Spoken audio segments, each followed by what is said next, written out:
Welcome back, everyone. Joined this morning by Dr. Springer, the Casper Children's Center. Good morning, Dr. Springer. Good morning. We are continuing our alternative series, and this morning we are talking about alternative sweeteners. Yes, ma'am. So often I go to a restaurant and I have iced tea or coffee, and you see the long list of the Sweet and Lows, the Stevie, they've got all kinds.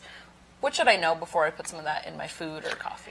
So the pink, the yellow, and the blue are chemicals bad.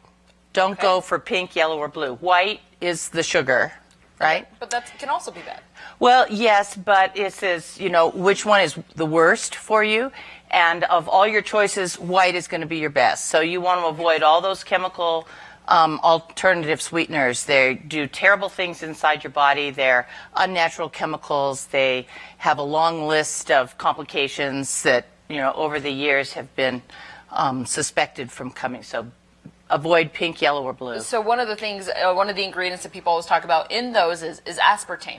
Why is aspartame so bad for us? It's just, one of those chemicals. It's been linked to causing cancer in various organs in mice, and does really bad things to your insulin level, which is responsible for making us all big and fat. So you want to keep your insulin levels down as low as possible. Your body thinks that aspartame is about 220 times more sweet than your natural sugars, and that makes your insulin level just go sky high.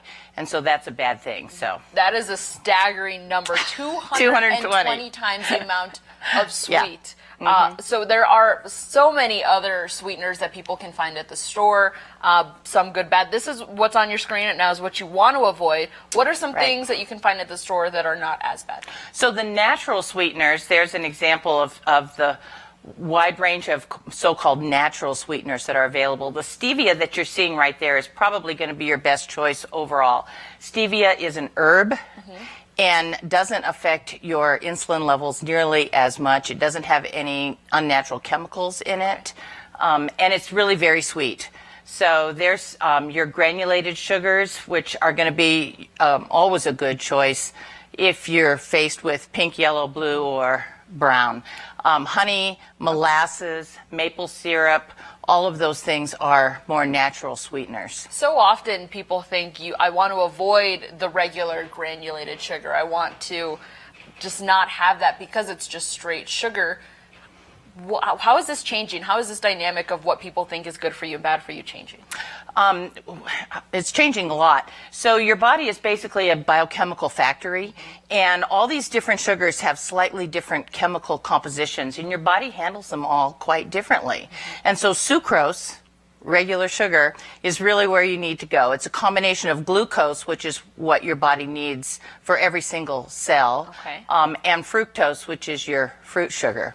Now, fructose is actually one of the bad actors. So agave, I thought agave was a nice natural sweetener, right? Good alternative to your sucrose or your honey. No, bad news. Agave, bad news. Agave is almost 100% fructose, which is fruit sugar.